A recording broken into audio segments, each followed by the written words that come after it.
Hi everyone, we are lucky enough to have Abby Huntsman as our guest. We are extra lucky because the co-anchor of Fox and Friends has been up since 3 a.m. working, so we are extremely grateful that she made time for us today. We hope you will chime in with your questions, but for now I'm going to go ahead with some of the ones that I've had for Abby because I love her work. I've loved watching her reporting and analysis, so here we go. Aww. Thanks for having me. Oh, we are absolutely thrilled. Surprisingly, I'm still wide awake. She's I've had a lot great. of coffee. I've had a lot of coffee today, but... A woman after my own heart, but still amazing. So it's quite obvious you grew up in a political family. And what was it like being part of campaigns as part of your upbringing? Yeah, it's not a usual upbringing, right? And it's funny, you grow up in sort of a public life, but you don't know anything different at the time. But now as I get older, I look back and I realize how unique many parts of my life were, and particularly running a campaign. It's if you haven't run a campaign, it's always the advice I give people of like, just do it because it is such an incredible experience. You learn so much about yourself and you learn about this country and a democracy. And for me, I was lucky because it was my dad that was running. And there's no one you believe more in than your parent or like a family member. So it was my senior year in high school when my dad ran for governor, which is sort of an awkward time too, because you're like in school and you know everyone's sort of talking about the race and you still want to be like a normal kid, a normal student. But it was so fun because I believe so much in him, and we got out there and you know you shake so many hands, you hear people's stories, you know you can try to convince them to vote for my dad. Why is he better than the next person? So you know it was a great experience, and I think it's made me who I am today. I don't think I could do my job the way I do it. And what's also interesting is I see it from a totally different perspective. When I'm out there doing the news and talking about, you know, politics or, you know, the Trump family, for example, I always can see it from a lens of, I know what it's like to be on the other side. I know the pressures that they're under as kids or as family members of, you know, you don't always ask for it. Sometimes you get criticized, as you know, in the media. It's always easy to tear down politicians' families, and so I think I'm a little bit more sympathetic in that regard because I've been through it myself. And I think it makes me better at what I do and helps me to understand the stories that we're talking about, where many anchors, they've never done, they don't know. You know, they don't know what it's like. They don't know the real emotions that people go through. And how did it feel actually when, I mean, your father was often widely praised. I remember that during his presidential campaign, but also you know, watching him be attacked during a debate, which I'm sure happened every time he ran for office. It's hard. That's one of the hardest parts about going through a campaign with a family, because you want to attack back, you want to fight, you want to, you know, scream, and you want to. I cannot tell you how many times, because my sisters and I were the ones that were out there representing him, and how many times my younger sister, who's a fireball, she just like she'll say it as it is, and she would get on Twitter and just write something, and I'm like, you cannot tweet that. Like it would ruin his campaign. But there are many moments where you feel that angry and you want to just freak out and just be so upset at these journalists who have no idea what it's like to go through this. So when I see family members now attacked, I know what that's like. And it's so hard. You know, President Bush once said, he's like, I've been the son of a president and I've been the president. And he said, it actually is much harder to be the child of, because there's nothing you can do. And you want to protect them. You want to fight for them. And you have to be the perfect child. You know, you have to put a smile on your face and act like everything's okay.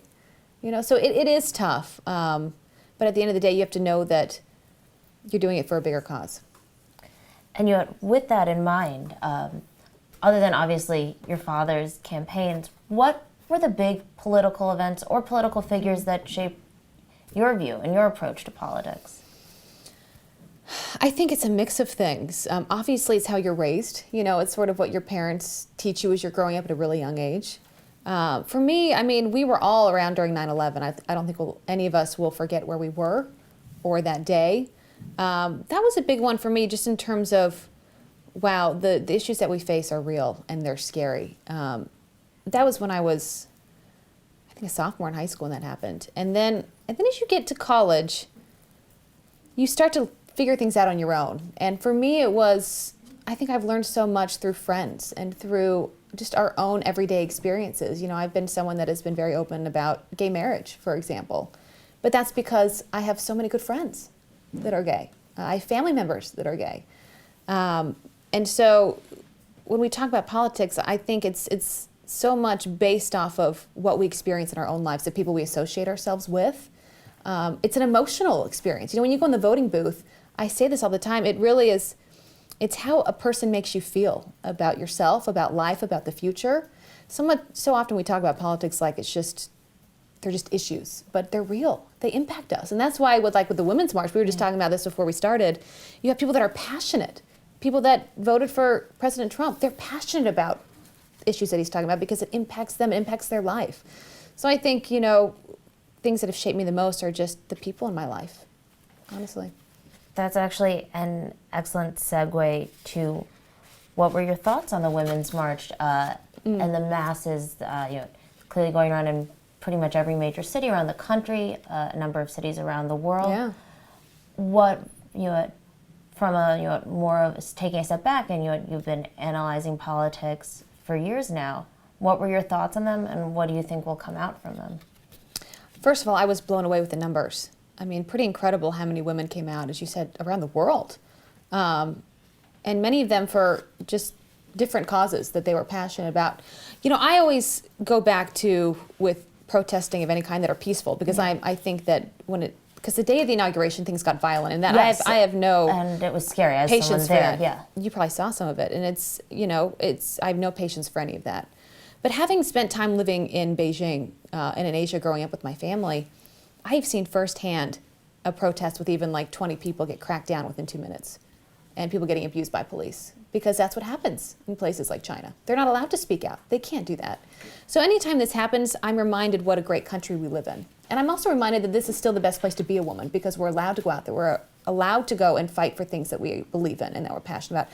I was a little bit bummed with the next day. I mean, the coverage, as we were reporting it the next day, I mean, it was things that Madonna said, for example, of blowing up the White House, and things that just kind of took over from the message that should have been of women that were out there fighting for things that they care about. You know, I think sometimes protests can get misconstrued because of certain things. But for the most part, it reminded me of why I love this country. It really did.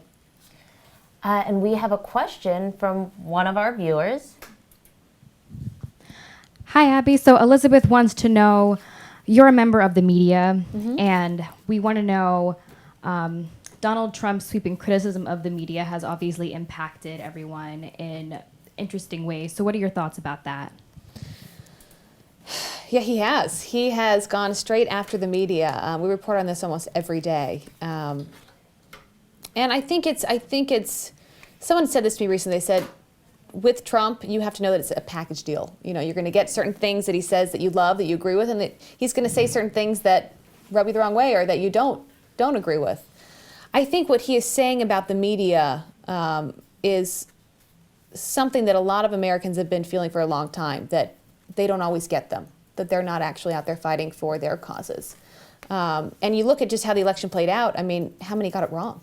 How many pollsters got it wrong? How many commentators? How many huge networks got it wrong? I mean, even at Fox, we were planning on calling for Hillary then. I mean, that's what everyone expected. And so I think he's out there fighting for something that no other politician has been able to do successfully. And I've gone around the country this campaign talking to people at local diners, and a lot of them Trump supporters. And I asked them, you know, what is it that you like about him? You know, he said a lot of things that turn people off, but you're still here behind him, and you're excited. And a lot of them tell me they find it so refreshing that you have someone that's out there saying it like it is and fighting against the mainstream media that oftentimes are telling people how to think. You know, Hollywood, for example, you look at it, they are, you know, they have their take, and I think there are a number of Americans that don't feel like they're being fought for.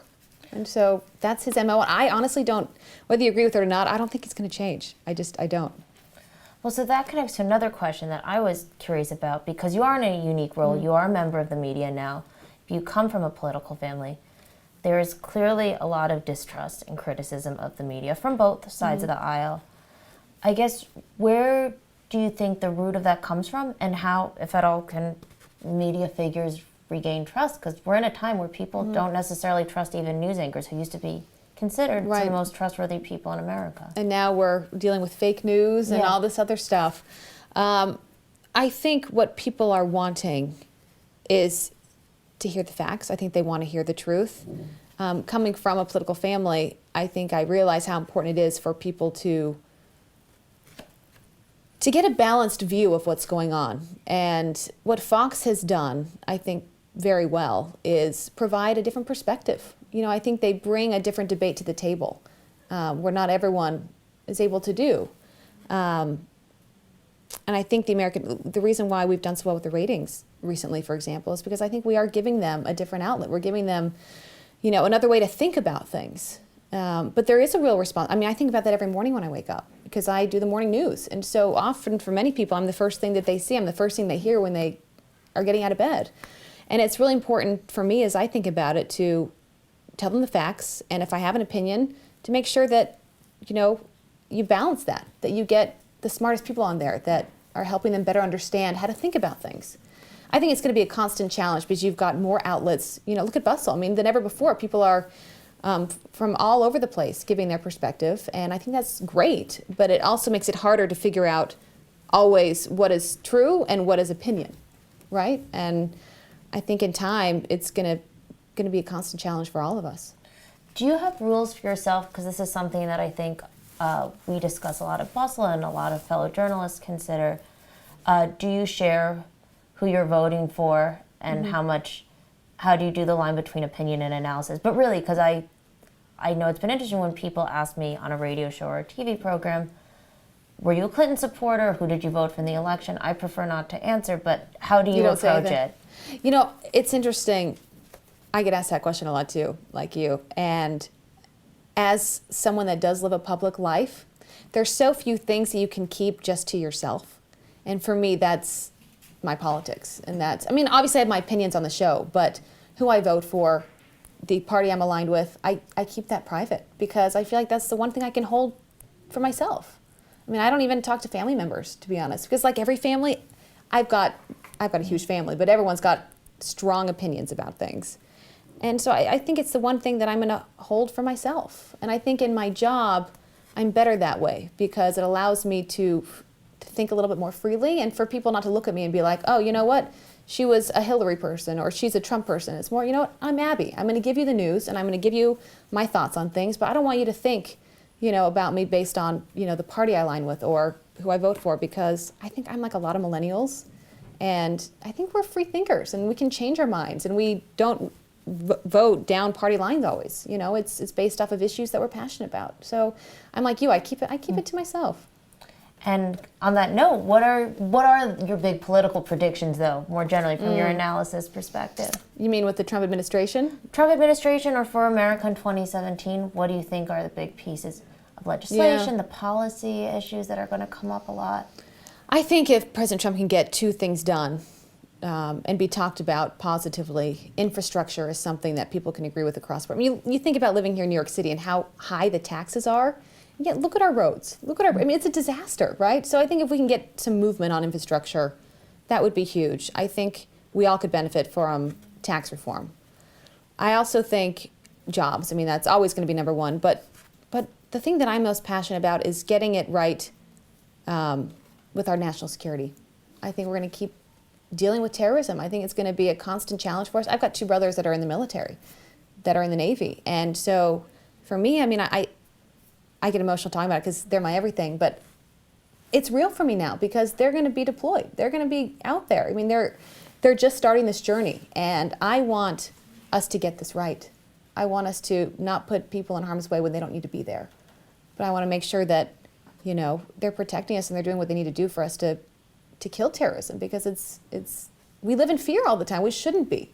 So national security is a huge one for me, and I think we need to get that one right. But obviously, here at home, it's always going to be jobs.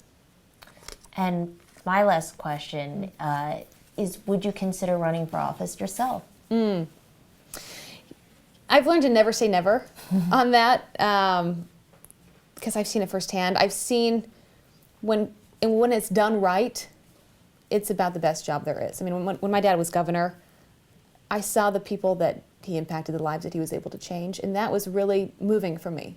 I mean, that's what it should be about. Unfortunately, we've gotten to this point where like nothing's happening in Congress, and it seems like who wants to get in politics anymore? It's just you get nothing done. It seems you're always criticized. People, it's a miserable job. But I think if there's an opportunity to really make a difference, and you believe in it, you believe in yourself, and you believe in the issues that you're passionate about, I say never.